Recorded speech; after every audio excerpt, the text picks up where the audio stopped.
Hello guys, this is my YouTube channel. Please like, share and subscribe the channel. Don't forget to click bell icon. Thank you. High voice, இது ஒரு அழகான பியூட்டிஃபுல்லான ஒரு இடத்த பார்க்க எட்டன் போகிறதுக்கு இருக்கோம்.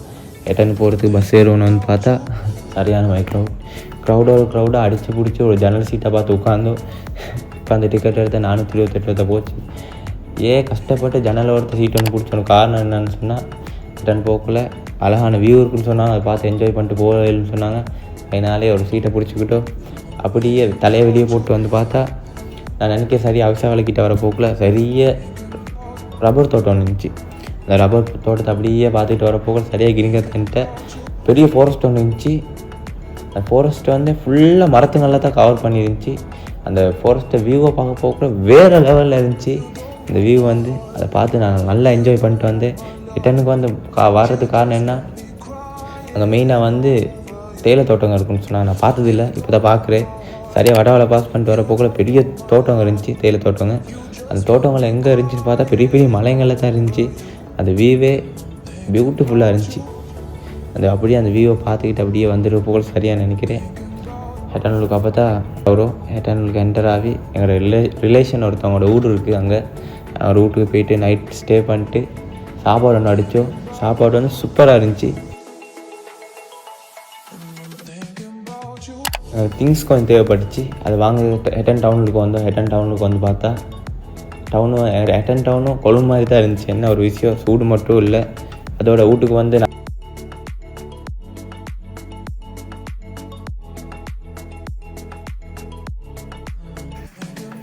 இங்கே ஹெட்டன் ரயில்வே ஸ்டேஷனுக்கு வந்தோம். நானும் சின்ன வயசு சொல்லிகிட்டு இருக்கேன், நாங்கள் ட்ரிப் போகிறோன்னு சொன்னோம், எங்கே போகிறோன்னு சொல்லலை. நாங்கள் போகிற இடம் வந்து நிறையா பேர் போயிட்டு வந்துருப்பாங்க. நிறைய பேருக்கு தெரியாமல் இருக்கும் அந்த இடம் என்னான்னு.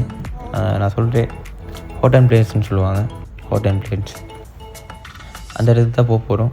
அந்த இடத்துக்கு போகிறதுக்கு சொன்னால் இங்கேருந்து ஓஹியஸ் ஸ்டேஷனில் போய்ட்டு இறங்கி போகிறதுக்கு கிட்டேன்னு சொல்லவும், அப்போ நாங்களும் ரெடியாகி வந்துட்டு ஸ்டேஷனுக்கு. ட்ரெயினில் போகிறத லேசின்னாங்க. வந்து ட்ரெயின் எந்த டைமுக்குன்னு வந்து பார்த்தா சரியாக 2:08 நாங்கள் 1:30 வந்துட்டோம் ஸ்டேஷனுக்கு. வந்துட்டு டிக்கெட் கவுண்டர் துறக்காட்டில் உட்காந்துருந்தோம். அது இல்லாமல் ஹெட்டன் ரயில்வே ஸ்டேஷனும் அழகாக இருந்துச்சு. அதை பார்த்து நாங்கள் 2-3 ஃபோட்டோ அடித்தோம். அதுக்கப்புறம் டிக்கெட் கவுண்டர் திறந்தாங்க. டிக்கெட் எடுத்தோம். ஒரு ஆளுக்கு 55 ரூபா தான். அதே மாதிரி கோச்சில் உட்காந்துட்டு போயிட்டு இருக்க போகல அங்கேக்கு போயிட்டு வந்தேன். நிறைய பேர்கிட்ட கேட்டோம் என்ன மாதிரி இடம் அப்படின்னு.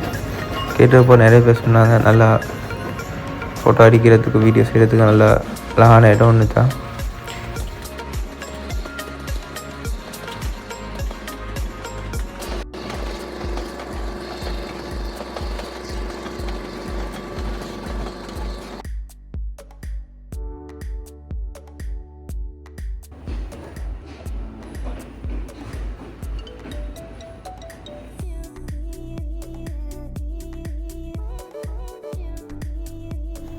ஒரு ஃபோனுங்களை சார்ஜ் போடுறதுக்கு கொஞ்சம் இடத்துக்கு ரெஸ்ட் எடுக்கிற இடத்த கொஞ்சம் கூப்பிட்டு போயிட்டு விட்டாங்க. அங்கே ஸ்டேஷன் மாஸ்டர் உள்ளுக்கு போயிட்டு பார்த்தா அங்கே வந்து ரெஸ்ட் எடுக்கிறதுக்கு இல்லாமல் டைம் பாஸ்க்கு புக் படிக்கிறதுக்கு கொடுத்துருந்தாங்க. எப்படின்னா ட்ரெயினை மிஸ் ஆக்கி நிறையா பேர் சும்மா இருக்கிறதுக்கு இங்கே வந்து ரயில்வே ஸ்டேஷனில் வந்து புக் சரி படிச்சுட்டு சும்மா உட்காந்துருக்கணும். இதுதான் ஓஎஸ் ஸ்டேஷன். சரியாக ஒரு 6 மணி இருக்கும். இப்படி வெளிச்சமாக இருக்குது. அதோட வந்து இங்கேருந்து சரியாக ஹோட்டன் பிளேஸுக்கு போகிறோன்னா ஒரு 11 கிலோமீட்டர் போகணுன்னு சொன்னாங்க. அதனால் அங்கே இருக்க வெஹிக்கிள் ஏதாவது எடுத்தால் போகணுன்னு சொல்லிட்டு நான் ஒரு வெஹிக்கிள் ஒன்று பேசினோம். சரியாக அவங்க சொன்னாங்க இங்கேருந்து மேலே போகிறதுக்கு 2000 ரூபா அப்படின்னாங்க. நாங்களும் சரின்னு சொல்லி முடிவு பண்ணிட்டு அப்போ அவர் கூப்பிடுவோம். அவர் என்ன சொன்னார்னா, ஹையர் ஒன்று இருக்குது, நீங்கள் முன்னுக்கு நடங்க, நான் வாரே விட்டுட்டு ஹோட்டன் பிளேஸ்க்கு தான் போகிறேன். ஒருத்தவங்களை ஹையர் பேசிட்டாங்க உங்களுக்கு முன்னுக்கு. அவங்க அவர் விட்டுட்டு வந்தால் எங்களை கூப்பிட்டு போகிறேன் அப்படின்னு சொல்லுவோம். நாங்களும் அது பாட்டில் நடந்து போனோம். நடந்து போயிட்டு இருக்க போக்கில் நிறைய வியூ இருந்துச்சு, சட்டப்படியாக இருந்துச்சு. எல்லாம் பார்த்துக்கிட்டு அப்படியே நடந்து போயிட்டு இருக்க போக்கில் சரியாக எனக்கு ஜங்ஷன் ஒன்று அம்புட்டுச்சு. எங்கிட்ட போகிறதுன்னு தெரியாது. நான் மிச்சம் நின்று முழிச்சுக்கிட்டு இருந்தேன், என்ன செய்கிறதுன்னு தெரியாமல். அப்போ பார்த்துட்டு சரி அந்த ஆட்டோ வந்து சரியாக அந்த டைமுக்கு அந்த ஆட்டோ வந்துச்சு. அங்கே நின்று இருக்க போக்கில் ஆட்டோவில் ஏறிக்கிட்டு அப்படியே அந்த பிளேஸை பார்த்துக்கிட்டு போய்கிட்டே இருந்தோம். போக்கில் சரியான பசி. வீட்டிலேருந்து சாப்பாடு அனுப்பியிருந்தாங்க. அங்கே ஸ்டே பண்ண வீட்டிலேருந்து அந்த ரொட்டியும் சம்பளம் செஞ்சு அனுப்பியிருந்தாங்க. அதை திண்டுக்கிட்டே வீவை பார்த்துட்டு வெயிட்டுக்கு இருந்தோம். சரியாக அந்த போகிற இடத்துல பார்த்தா எல்லா இடமும் சரியாக கந்தையாக தான் இருந்துச்சு, ஏற்றமாக தான் இருந்துச்சு. எல்லா இடத்தையும் போயிட்டு சரியாக ஒரு 7-8 கிலோமீட்டர் மேலே வந்த போகிறோம். அங்கேருந்து இந்த வியூவை பார்க்க போக்குள்ள அந்த வியூவரை குவாலிட்டியாக சொல்லலாம், அந்த அளவு இருந்துச்சு, வேறு லெவலில் இருந்துச்சு. நீங்களே பார்த்தீங்கன்னா விளங்கும் எப்படி இருந்துச்சு. அந்த வியூங்களை பார்த்து என்ஜாய் பண்ணிக்கிட்டு அப்படியே போயிட்டுருக்க போக்குள்ள சரியாக இருக்கிற ஹோட்டன் பிளேஸ்னு ஒரு இடம் போர்டு அடிச்சிருந்தாங்க. அன்றைக்கி சரியாக நாங்கள் ஹோட்டன் தென்னன் தமிழில் அடிச்சிருந்துச்சி. அதை பார்த்துக்கிட்டு அப்படியே சரியாக டிக்கெட் கவுண்டர் இருக்கிற இடத்துக்கு வந்தோம். இதுதான் என்ட்ரன்ஸாக, இங்கே டிக்கெட் எடுத்து தான் உள்ளுக்கு போகணும்.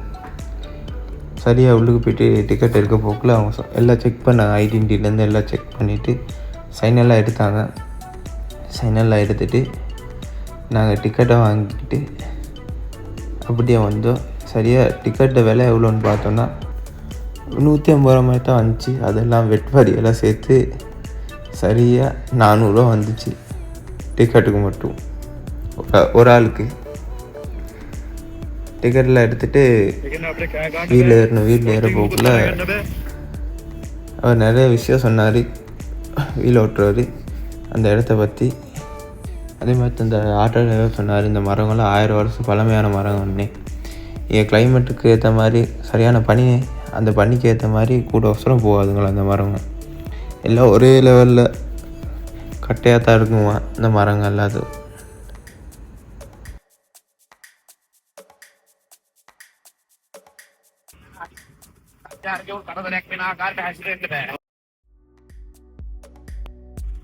So we are going to see the second highest mountain in Sri Lanka. This is the autumn place. Good morning everyone.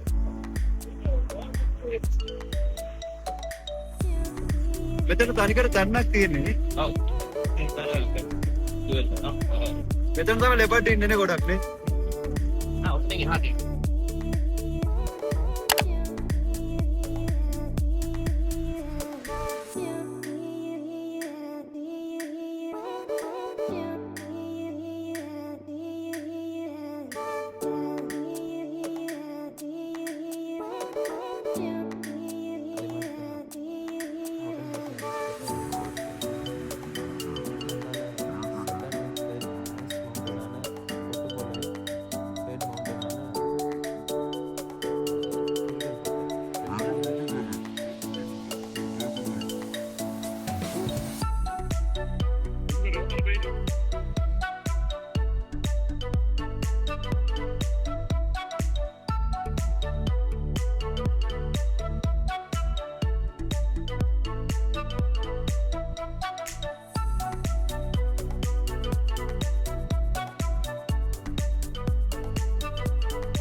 உடன் பிளேஸில் பார்த்தோன்னா நிறைய அனிமல்ஸ் இருக்குதுன்னு சொன்னால் அதில் முக்கியமானது சிறுத்தை, மான், மர நிறைய விஷயம் இருக்குன்றாங்க. ஆனால் அதனால இது வரைக்கும் எந்த ஆபத்தும் வந்ததில்லை மனுஷங்களுக்கு. இது போல் வராதுன்ட்டு சொன்னாங்க. சரியாக பார்த்தா அனிமல்ஸ்னால எங்களுக்கு ஆபத்து இல்லை, எங்களால் தான் அதுங்களுக்கு சரியாக பார்த்தா ஆபத்து. அதனால் ஆபத்து வரலாறு கொஞ்சம் பார்த்து கவனமாக இருக்கிறது நல்லது தான்.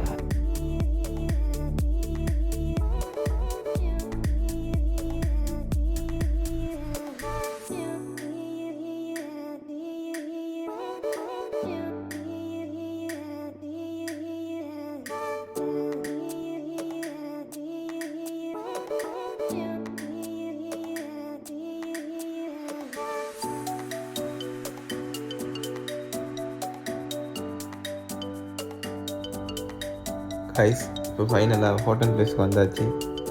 சின்ன எதிர்பார்த்துக்கு வந்தால் சரியாக ஒரு 7:30 போல் வந்து சேர்ந்துட்டோம்.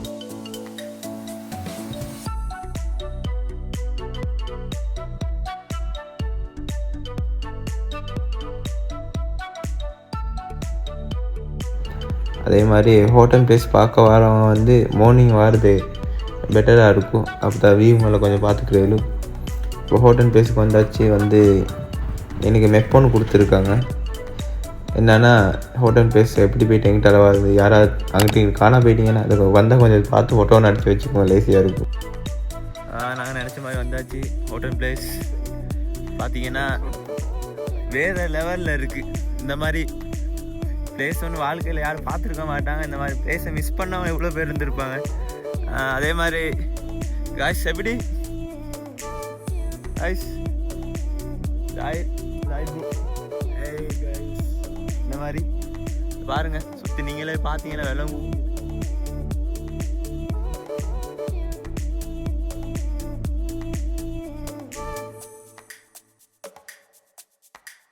வந்து போயிட்டு இருக்கோம். இந்த கிளைமேட் நல்லா கூலாக இருக்கு. இந்த எங்களோட சக நண்பர்கள் வந்து இருக்காங்க, சைனீஸ் குஞ்சான்ஸ். இந்த என்ன பேசுறான்னு எங்களுக்கு தெரியாது, அவங்களுக்கு தெரியுமா தெரியா. இந்த பாரு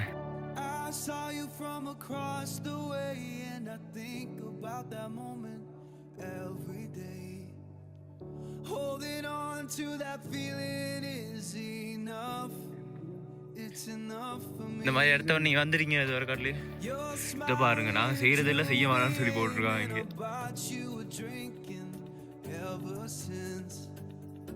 I've come to know you and that's enough. Oh, that's enough for me. Every time I'm there by your side, everything just feels so right.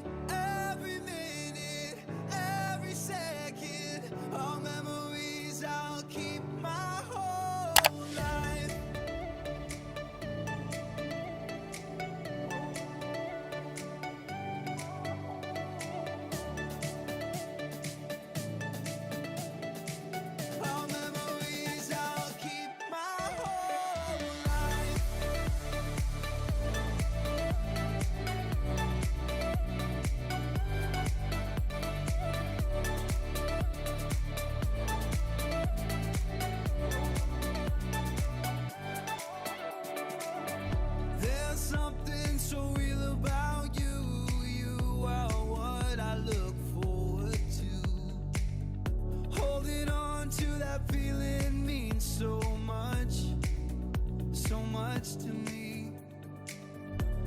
வேற லெவல் இடமா.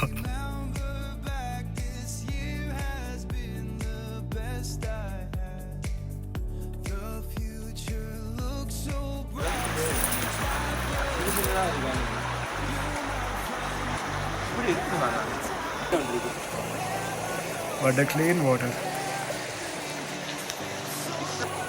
Wow.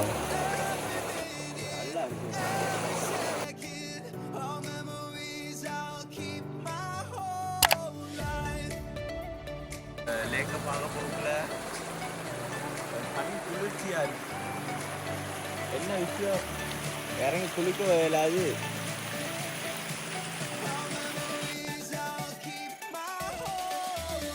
சின்ன சின்ன மரங்க இருக்கு, காடு மாதிரி இங்க சின்ன சின்ன மரங்க இருக்கு. என்ன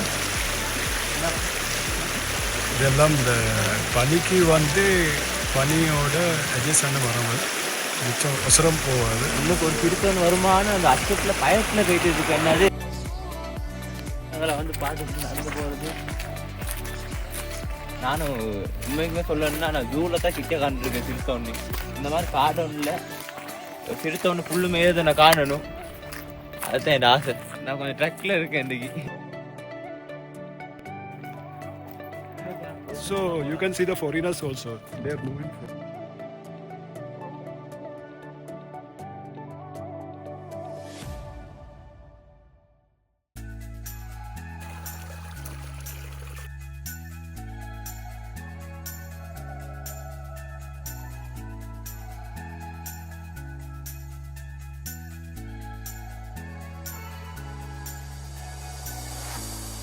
Lately I've been thinking way too much about whether I'd even call this love.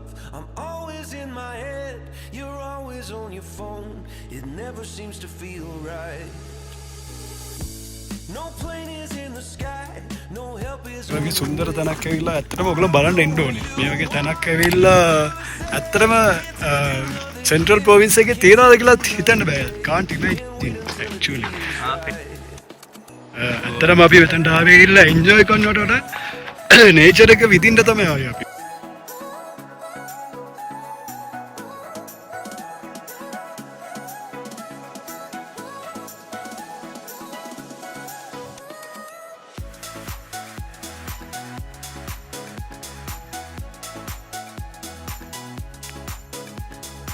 இதெல்லாம் எனக்கு பார்க்க போகல ஒரு விஷயம் என்ன என்ன தெரியுமா, நாங்கள் வந்து டிஸ்கவரி சேனல் பார்க்க ஆசை தெரியுமா, அது டிஸ்கவரி சேனல்ல I think it's சொல்லுங்க பாப்பா. I think Bear Grylls.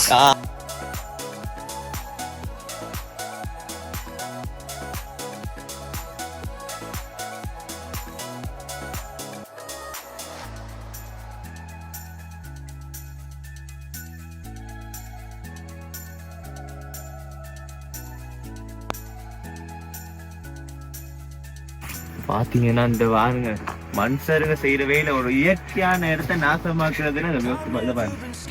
இந்த மாதிரி இடத்துங்கள and you're making it easier for me. இடத்த வந்து பாதுகாக்கிறது சாதாரண விஷயம் இல்லை. You probably wouldn't change. ஏதோ வந்து இப்போ இயற்கையோட இருக்கிறது பெரிய விஷயம். No plane is in the sky, no help is on the way. I don't know what you want me to say. வந்து இந்த வீடியோ பார்க்க போக ஒண்ணு என்ன வருது சொல்லுங்க பாப்பா. என்னன்னு நல்லா துண்டு ஒன்று கூட்டிக்கிட்டு கையோட கையா பிடிச்சிக்கிட்டு காடு வேற எங்கேயாவது ஒரு ஓரமா ஒதுங்கினாலும் ஓ ஓ ஓ டாதன் தான் எனக்கு என்ன வருது பாப்பா.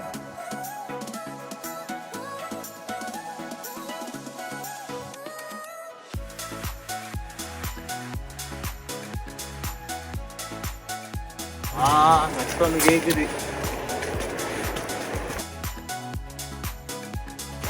நீங்க அந்த சத்தத்தை கேட்டீங்களா? சொல்லுங்க. காடு மலை இல்லடா அது சம்திங் டிஃப்ரெண்ட். அது என்ன அது? அது காடு மலை மலை நீர் வீழ்ச்சி பார்க்க போறோம். சொல்லுங்க. காடு மலை சிம்மினி பூல் நாங்கள் பார்த்தோன்னா இப்போ தான் சிம்மினி பூல் கிட்டே வந்து நின்று இருக்கோம். இந்த ரிவ்யூவை பார்த்து ரசிச்சு இருக்கோம். அதே மாதிரி காய்ஸ் இவ்வளோ நேரம் ஹோட்டல் பிளேஸில் என்னென்ன இடம் இருக்குன்னு சொல்லி பார்த்துருப்பீங்க. வீடியோவை பார்த்து என்ஜாய் பண்ணியிருப்பீங்கன்னு நினைக்கிறேன். அதே மாதிரி நெக்ஸ்ட் வீடியோ இருக்குது, ஃபுல் வீடியோ போடையில் அந்த பார்ட் 2 வீடியோ இருக்குது. அதில் வந்து பேக்கர் ஃபால்ஸ், அது இல்லாமல் வேர்ல்டு எண்டும் இருக்குது, மற்றது க்ளவுட் ஃபாரஸ்ட், இதுங்களை பார்த்து என்ஜாய் பண்ணியாலும். அதனால் எங்களோட சேனலை வந்து சப்ஸ்கிரைப் பண்ணுங்கள், லைக் பண்ணுங்கள், ஷேர் பண்ணுங்கள். அதோட சைடில் இருக்க பெல் பட்டனை அமைக்கிடுங்க மறக்காமல். நெக்ஸ்ட் வீடியோ சந்திப்போம். Bye guys.